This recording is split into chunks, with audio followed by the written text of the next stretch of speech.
Welcome, good morning all dear student. If you are new to this channel then subscribe and press the bell icon. बच्चों, आज का class आपके लिए काफ़ी महत्वपूर्ण है। आप ये देख लें, क्लास 6 की हिंदी पाठ्य पुस्तक भूगोल लेके आए हुए हैं। आप देख रहे हैं ये पृथ्वी के प्रमुख परिमंडल, इससे संबंधित कुछ क्वेश्चन से लेकर आए हुए हैं। तो बच्चों आप देखें, यहाँ से थोड़ा देख लेते हैं। ये आपका वायुमंडल है, ये आपका जलमंडल है, ये स्थल मंडल है। तो ये देखते हैं, लिथोस्फीयर, एटमॉस्फेयर, हाइड्रोस्फीयर, ये बायोस्फीयर। तो इसका अर्थ क्या हुआ, थोड़ा सा इसे जान लीजिए। आप यहाँ देखिए, आपके बुक में लिखा है लिथोस का अर्थ है पत्थर, एटमास का अर्थ है वाष्प, और हाइड्रो का अर्थ है जल, और बायोस का अर्थ है जीवन। तो आइए बच्चों, अब कुछ क्वेश्चन आंसर करते हैं। बच्चों आपके पास जो यह दिखाई दे रहा है, खाली जगहों को भरें। इसे अच्छी तरह से आप अपनी पाठ्य पुस्तक को खोल लें, देखें और समझें। ये परीक्षा के दृष्टिकोण से काफ़ी महत्वपूर्ण है। आइए बच्चों देखते हैं क्या लिखा है कि पृथ्वी का, आपके सामने दिखा रहा है खाली जगह भरे, पृथ्वी का सबसे गहरा भाग क्या कहलाता महासागर में स्थित है। तो यहाँ क्या होगा, मैरियाना गर्त। पृथ्वी का सबसे गहरा भाग मैरियाना गर्त महासागर में स्थित है। अब वो क्वेश्चन आता है कि हमारे देश के नाम, खाली जगह है, महासागर का नाम रखा गया है। तो यहाँ क्या होगा, हमारे देश के नाम पर हिंद महासागर का नाम रखा गया है। ये बच्चों आपका लिखा गया। अब देखते हैं यहाँ क्या लिखा, स्थल, जल एवं हवा का एक सीमित भाग को क्या कहते हैं, तो जीवमंडल कहते हैं। यहाँ पर जीवमंडल लिखा जाएगा, जो आपके सामने में दिखाई दे रहा है।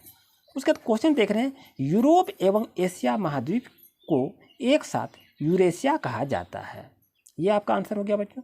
और पृथ्वी पर सबसे ऊंचा पर्वत शिखर और इसकी ऊंचाई कितनी है, ये आपको दिखाई दे रहा है। तो इस तरह से बच्चों इसे लिखें, समझें और पढ़ने का प्रयास करेंगे।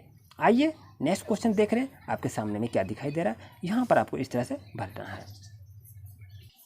अब बच्चों क्वेश्चन देख रहे हैं क्या है कि एशिया एवं यूरोप को अलग करने वाली कौन सी पर्वत श्रृंखला है।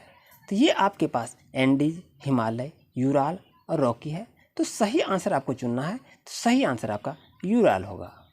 और नेक्स्ट क्वेश्चन देख रहे हैं बच्चों, आपका 2 नंबर क्वेश्चन, उत्तरी अमेरिका दक्षिणी अमेरिका से किस प्रकार जुड़ा है, स्थल संधि से या जल संधि से या नहर से या द्वीप से। तो सही ऑप्शन को चुनना है। तो सही ऑप्शन आपका होगा स्थल संधि। आइए बच्चों 3 नंबर क्वेश्चन देख रहे हैं, वायुमंडल में सर्वाधिक प्रतिशत किस गैस का है। तो सही आंसर होगा नाइट्रोजन गैस का है। और नेक्स्ट क्वेश्चन देख रहे हैं बच्चों, पृथ्वी का कौन सा भाग ठोस चट्टानों का बना है। तो आंसर क्या होगा, स्थल मंडल। ये आपके पास 4 ऑप्शन दिखाई दे रहा है, लेकिन सही ऑप्शन आपका स्थल मंडल होगा। नेक्स्ट क्वेश्चन देख रहे हैं बच्चों, सबसे बड़ा महासागर कौन सा है।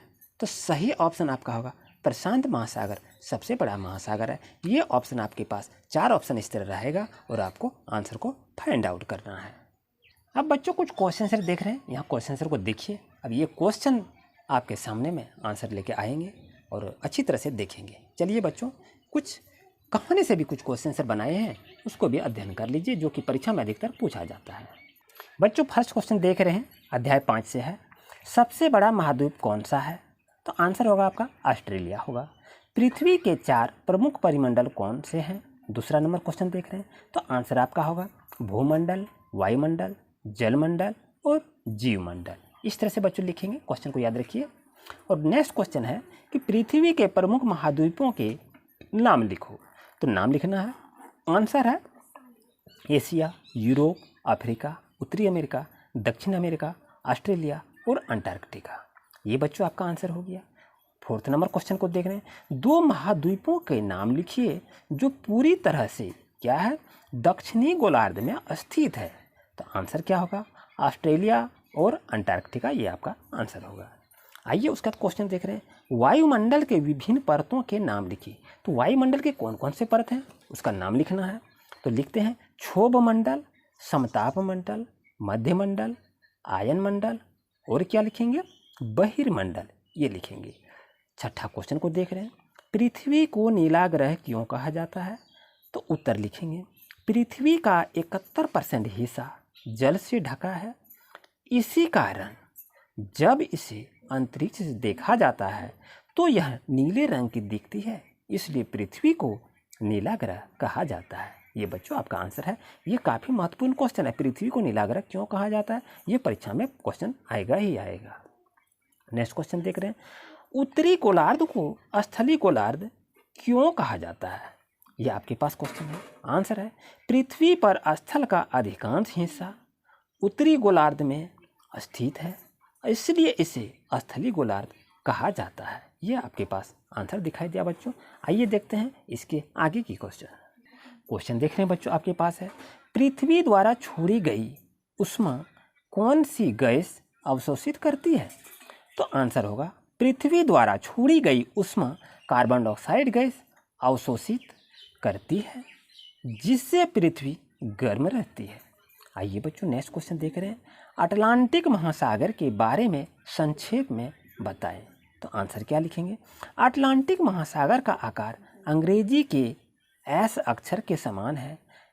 इसकी तट रेखाएं बहुत अधिक दंतुरित है, जिसकी वजह से प्राकृतिक पोताश्रयों और पतनों के लिए यह आदर्श स्थित है। व्यापार की दृष्टि से यह सबसे व्यस्त महासागर है। ये बच्चों आपका आंसर हो गया। आइए उसके बाद देख रहे हैं क्या है क्वेश्चन, विश्व के क्वेश्चन देख रहे हैं 11 सबसे बड़ा महासागर कौन सा है? तो आंसर लिखेंगे प्रशांत महासागर है। उसके बाद क्वेश्चन है, विश्व की सबसे बड़ी नदी कौन सी है? आंसर लिखिए, अमेजन नदी है। 13 नंबर क्वेश्चन देखिए, विश्व की सबसे लंबी पर्वत श्रृंखला कौन और कहाँ है? तो आंसर क्या लिखेंगे आप देख लीजिए।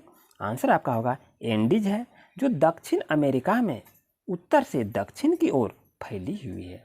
ये बच्चों आपको लिखना है। 14 नंबर क्वेश्चन को देख रहे हैं, विश्व की सबसे लंबी नदी कौन और कहाँ है? तो आंसर लिखेंगे नील नदी है, जो अफ्रीका में है। आइए 15 नंबर क्वेश्चन देखते हैं, विश्व का सबसे बड़ा रेगिस्तान कौन और कहाँ है? तो आंसर लिखेंगे, आंसर होगा सहारा है, जो अफ्रीका में स्थित है। 8 नंबर क्वेश्चन को देख रहे हैं बच्चों कि जीवित प्राणियों के लिए जीवमंडल क्यों महत्वपूर्ण है?